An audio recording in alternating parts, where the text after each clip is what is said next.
భూమి విలువ బ్రతుకు విలువ తెలిసిన మనిషి రైతు. భూమిని లాక్కుంటామంటే తిరగబడతాడు. బ్రతుకులు మారతాయనుకుంటే సంతోషిస్తాడు. తమ తర్వాత తరాల బతుకులు, తమ రాష్ట్ర భవిష్యత్తు, తమ భూముల త్యాగం వల్ల మారతాయి అనుకుంటే రైతులు విలువైన భూముల్ని కూడా మనస్ఫూర్తిగా త్యాగం చేస్తారు. దానికి ఉదాహరణే అమరావతి ప్రాంత రైతులు. నూతన రాష్ట్రానికంటూ రాజధాని లేదు.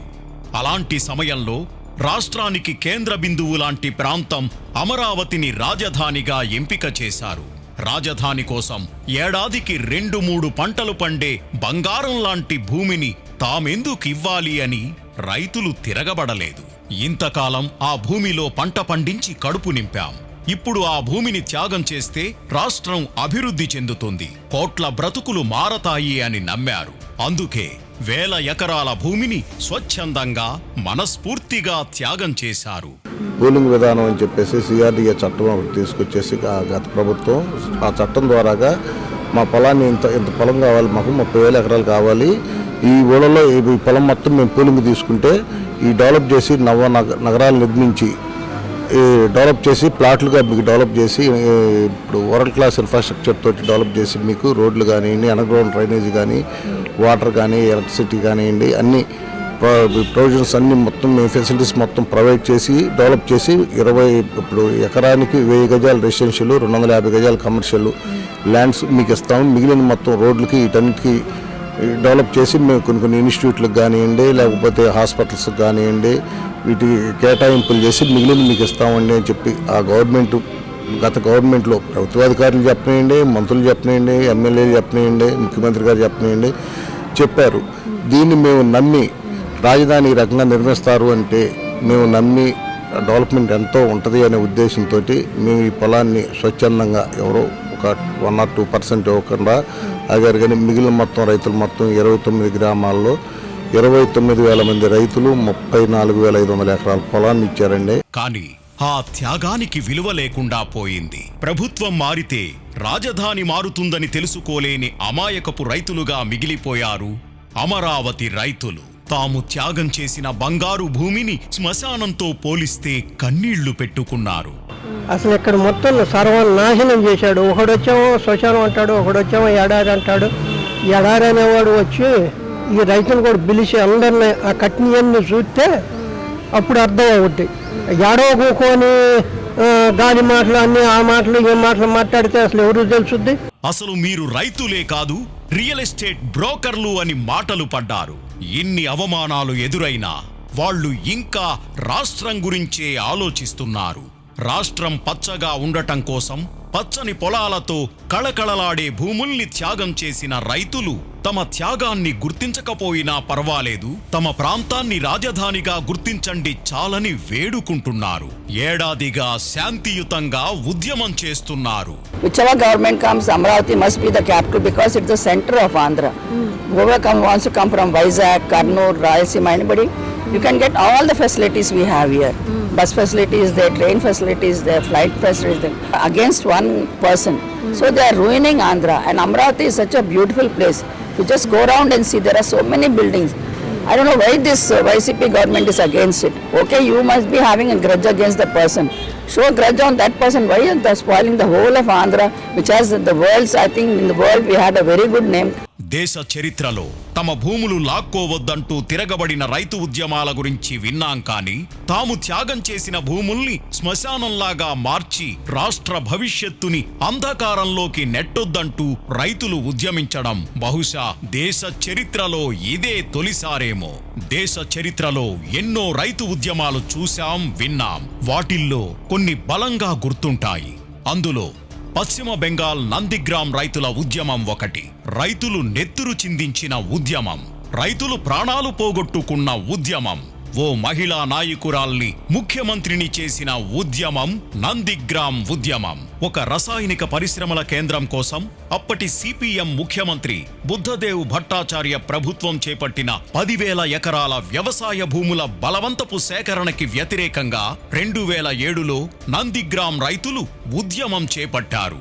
ఈ ఉద్యమంలో ఎందరో నెత్తురు చిందించారు, ప్రాణాలు కోల్పోయారు. నందిగ్రామ్లో జరిగిన హింసకు వ్యతిరేకంగా రైతుల పక్షాన మమతా బెనర్జీ పోరాడి రైతు బంధు అయ్యారు. తర్వాత పశ్చిమ బెంగాల్ రాష్ట్రానికి తొలి మహిళా ముఖ్యమంత్రిగా ఎన్నికై చరిత్ర సృష్టించారు. అది రైతు ఉద్యమాలకు ఉన్న పవర్. అయితే నందిగ్రామ్ ఉద్యమానికి అమరావతి ఉద్యమానికి చాలా వ్యత్యాసం ఉంది. నందిగ్రామ్లో రైతులు భూములు ఇవ్వడానికి అంగీకరించలేదు. అక్కడి ప్రభుత్వం బలవంతంగా భూములు లాక్కుంటూ అడ్డొచ్చిన రైతులపై హింసకు తెగబడింది. అయితే అమరావతి రైతుల పరిస్థితి పూర్తిగా భిన్నం. తమ రాష్ట్రం అభివృద్ధి చెందుతుందన్న ఒకే ఒక్క స్వార్థంతో వేల ఎకరాల భూముల్ని త్యాగం చేశారు. కానీ ఆ త్యాగం చేసినందుకు ఇప్పుడు కుమిలిపోతున్నారు. రాష్ట్రం ఏమైపోతే మాకేంటి అనుకొని మా భూములు ఇవ్వమంటూ నందిగ్రామ్లో లాగా ఉద్యమించి ఉంటే ఈ కష్టాలు, కన్నీళ్లు, అవమానాలు మిగిలేవి కాదంటూ ఆవేదన వ్యక్తం చేస్తున్నారు. అసలు అమరావతి రైతులు చేసిన తప్పేంటి?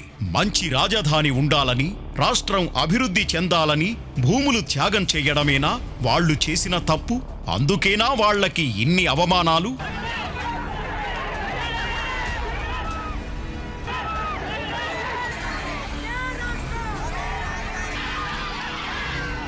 అన్ని రకాలుగా అనువైన ప్రాంతం, రాష్ట్రం నడిబొడ్డున ఉన్న ప్రాంతంలో పుట్టడమేనా వాళ్ళు చేసిన తప్పు? అందుకేనా వాళ్ళకి ఈ కన్నీళ్లు? తప్పు అమరావతి రైతులది కాదు. రాజధాని కోసం, రాష్ట్రం కోసం వాళ్ళు చేస్తున్న ఉద్యమాన్ని ఒక ప్రాంత ఉద్యమంగా చిత్రీకరిస్తున్న పాలకులది తప్పు. రాజధాని కోసం అక్కడ ఎన్నో గుండెలు ఆగిపోతున్నా చెలించని గుండెలది తప్పు. రాష్ట్రం అభివృద్ధి చెందాలంటే అన్నిటికీ అనువైన బలమైన రాజధాని ఉండాలి. అప్పుడే పెట్టుబడులు వచ్చి ఆదాయం పెరుగుతుంది, రాష్ట్రం అభివృద్ధి చెందుతుంది. ఆ ఆశతోనే అమరావతి రైతులు భూములు త్యాగం చేశారు. కానీ ఏం లాభం?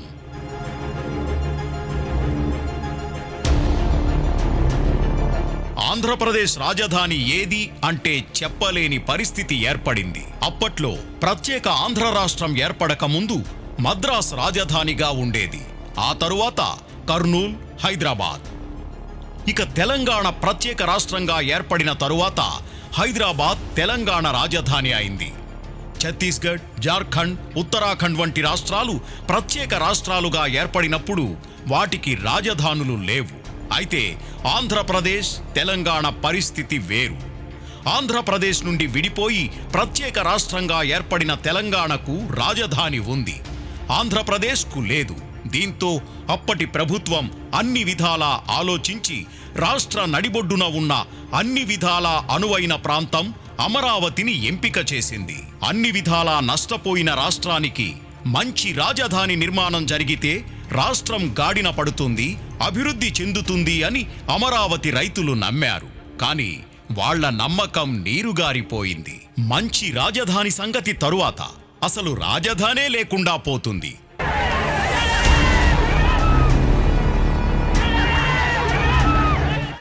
రాష్ట్రానికి రాజధాని ఏది అంటే చెప్పలేని పరిస్థితి ఏర్పడింది.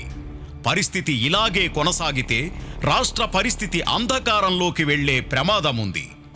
ఇది ఒక ప్రాంత సమస్యనో, కొన్ని గ్రామాల సమస్యనో కాదు, రాష్ట్ర సమస్య, రాష్ట్ర రాజధాని సమస్య.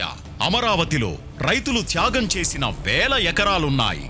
ఇప్పటికే పలు నిర్మాణాలు పూర్తయ్యాయి. యూనివర్సిటీలు, కంపెనీలు వచ్చాయి. అమరావతినే రాజధానిగా కొనసాగించి ఉంటే కొన్నేళ్లలో ప్రపంచ స్థాయి నగరమయ్యేది. ఎన్నో అంతర్జాతీయ కంపెనీలు అమరావతి వైపు చూసేవి. రాష్ట్రం అభివృద్ధిలో దూసుకుపోయేది. కానీ ఒకే ఒక్క నిర్ణయం రాష్ట్రాన్ని 100 ఏళ్లు వెనక్కు తీసుకెళ్ళింది. ఏ రాష్ట్రంలో లేని విధంగా 3 రాజధానులంటూ రాష్ట్ర భవిష్యత్తుని ప్రశ్నార్థకంగా చేశారు. ఉన్న కంపెనీలు వెళ్ళిపోతున్నాయి, కొత్త కంపెనీలు రావట్లేదు. ఇలా అయితే రాష్ట్రం ఏం బాగుపడుతుంది? ఏ రాష్ట్రం అభివృద్ధి చెందాలన్నా ముందు మంచి రాజధాని ఉండాలి. అసలు రాజధాని ఏదో చెప్పలేని ఆంధ్రప్రదేశ్కి కంపెనీలు ఎలా వస్తాయి?